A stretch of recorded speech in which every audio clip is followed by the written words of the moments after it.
Apa hukum keluar 3 hari bersama jamaah tabligh? Keluar 3 hari jamaah tabligh, apa hukumnya?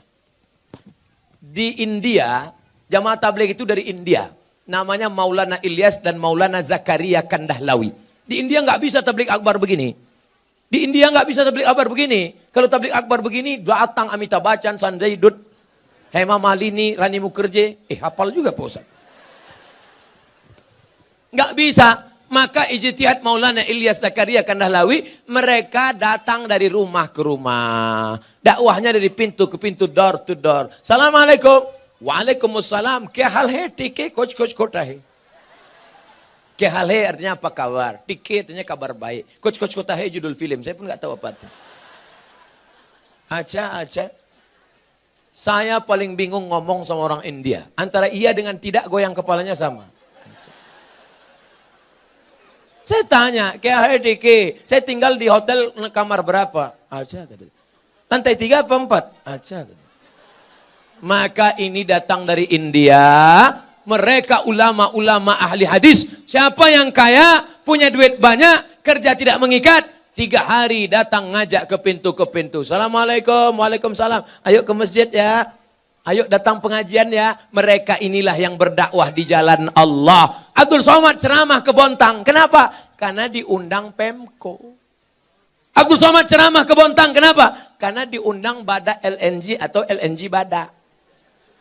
Tapi mereka yang datang rumah ke rumah, ada yang undang mereka? Tidak ada. Ada proposal untuk mereka? Tidak ada. Mereka datang lillahi ta'ala. Ini jamaah tabligh aliran sesat Pak Ustaz. Kenapa sesat? Karena mereka berjenggot. Nabi Muhammad berjenggot. Karena mereka bersorban. Nabi Muhammad bersorban. Karena mereka pakai jubah. Nabi Muhammad pakai jubah. Kenapa Ustaz nggak pakai jubah? Ini orang ramai narik-narik. Kalau sempat saya pakai jubah, tanggal jubahnya. Maka saya pakai celana biar supaya cepat lari nanti. Selesai ceramah langsung masuk mobil pulang. Jangan katakan mereka sesat. Mereka adalah orang yang mengajak ke jalan Allah. Mereka aslinya dulu preman, bertato, kumis tebal, anting-anting, gak kenal agama. Tapi datang jamaah tabligh di terminal, ini preman. Datang, tato besar, gambar ular kobra. Datang itu jamaah tabligh, memukul ular kobranya. Hei, ayo ke masjid. Berani anting ngajak saya? Besok dia datang lagi. Lama-lama preman ini tersentuh. Datanglah dia ke masjid. Ini bukan cerita bohong. Ini bukan cerita yang diada-adakan. Seorang preman di kampung saya. Rambutnya panjang, punya meja biliar. Tidak pernah sholat. Akhirnya saya pulang dari Mesir. Dia yang jadi imam di masjid. Bismillahirrahmanirrahim. Saya heran. Siapa ini? Assalamualaikum warahmatullah. Yang punya meja biliar. Saya tanya, abang gimana ceritanya taubat? Ustadz nggak pernah menceramahi aku nggak pernah datang ke masjid, aku nggak pernah dengar khutbah, aku nggak pernah nengok tabligh akbar. Tapi ada orang yang datang ke meja biliarku, mengajakku. Siapa itu? Inilah dia jamaah tabligh. Berapa banyak orang dapat hidayah karena mereka. Kalau engkau belum sanggup seperti mereka, jangan ejek olok-olok mereka. Ini banyak orang ngejek. Apa itu? Itu jamaah kompor. Apa itu? Itu jamaah KUPJ. Apa itu KUPJ? Kelompok Ustadz Panjang Janggut. Oleh sebab itu maka mereka dakwahnya lembut. Assalamualaikum Pak Haji. Waalaikumsalam. Ayo ke masjid ya Pak Haji. Jangan ajak-ajak saya. Kamu belum lahir, saya sudah haji. Apakah mereka jamaah tabligh berhenti? Mereka besok ajak lagi. Assalamualaikum Pak Haji. Waalaikumsalam. Ayo ke masjid ya Pak Haji. Kan sudah kubilang kemarin. Ini kening sudah sujud 1000 kali di Masjidil Haram. Catatan amal sudah penuh. Aku tinggal masuk surga aja lagi. Tinggal sana, pergi. Masjid kalian yang jelek itu nggak level ya. Hari ketiga mereka datang lagi. Assalamualaikum Pak Haji. Apa? Mau ngajak lagi? Mau ngasih tahu Pak Haji. Nanti kalau Pak Haji mati kami biarkan ya. Akhirnya Pak Haji pun ke masjid juga. Oleh sebab itu maka dakwah mereka lembut. Apa pernah jamaah tabligh marah-marah mengkafirkan? Enggak. Mereka datang ngasih siwak, minyak wangi, ngasih sorban, ngasih parfum. Ayo ke masjid Pak Ustaz. Kalau nggak setuju mereka nggak marah. Apa pernah jamaah tabligh marah sama saya karena saya nggak berjenggot? Enggak. Apa pernah mereka mengatakan, yang nggak berjenggot masuk neraka? Jangan kelahi gara-gara jenggot. Jamaah tabligh berjenggot DJ. Aku ngeliat ente berjenggot kayak kambing. Yang berjenggot juga marah. Aku kambing, kau nggak berjenggot anjing. Akhirnya berantem anjing sama kambing. Yang senang siapa? Musang berbulu ayam. Mereka nanya, kenapa mereka kelahi? Gara-gara jenggot. Di masjid lagi. Iya, untung kita nggak ke masjid. Rusak persatuan. Itu tidak terjadi di Bontang. Kenapa? Karena Bontang tertib agamis. Mandiri, aman, nyaman. Kalau terjadi mungkin di dekat-dekat perbatasan luar Bontang. Apa yang harus saya lakukan ketika ibu saya selingkuh sudah 3 kali kedapatan? Apakah saya boleh membenci dan memarahinya? Apa yang sebaiknya dilakukan bapak saya, Pak Ustadz? Engkau dulu lahir ke dunia ini lewat rahim ibumu atau lewat tabung gas 9 kilo? Apakah bisa kau katakan, Mama, aku tak pernah?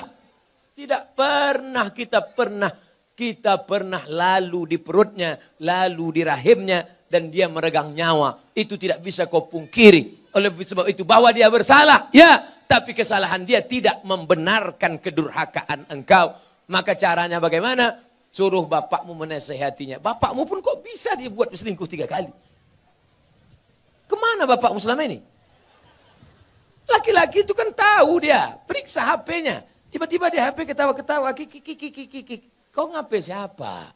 Sama siapa? Sama mantan, Bang. Reuni-reuni dia pergi, tanya dia. Ibu-ibu kalau reuni bapaknya ikut. Nanti pergi sendirian, ditanya, mana gambar suamimu? Ini, gantengan aku ya? Iya, Bang.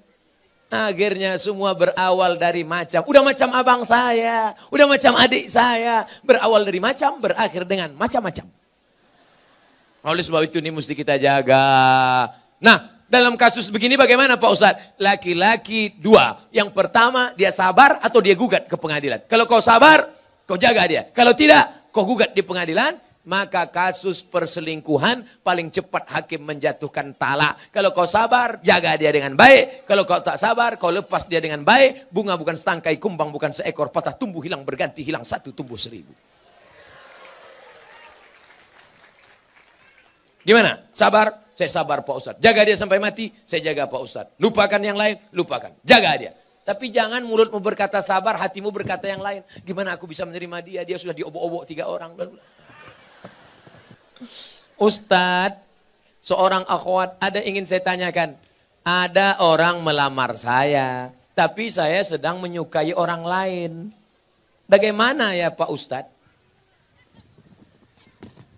Ini mancing-mancing aja. Ada laki-laki melamar engkau, tapi hatimu sedang suka dengan orang lain. Maka kau tengok dulu mana di antara 2 laki-laki ini yang bisa menyelamatkan engkau dunia akhirat. Kalau tiba-tiba yang ini datang, ini jantan dia, perkasa dia, dipinangnya kau dengan baik. Ini cuma berani bawa engkau makan mie ayam, bakso, bonceng sana, bonceng sini, pegang tangan, ujung jempol kaki. Maka kau campakkan ini, Fir'aun, ini tak ada gunanya nih. Ini yang Musa yang baik ini.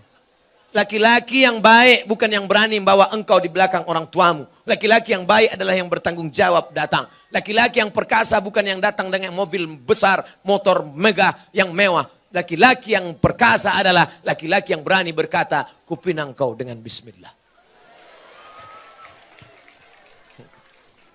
Buanglah mantan pada tempatnya. Mudah-mudahan yang tua, yang muda, remaja-remaji semuanya diselamatkan Allah Subhanahu wa taala.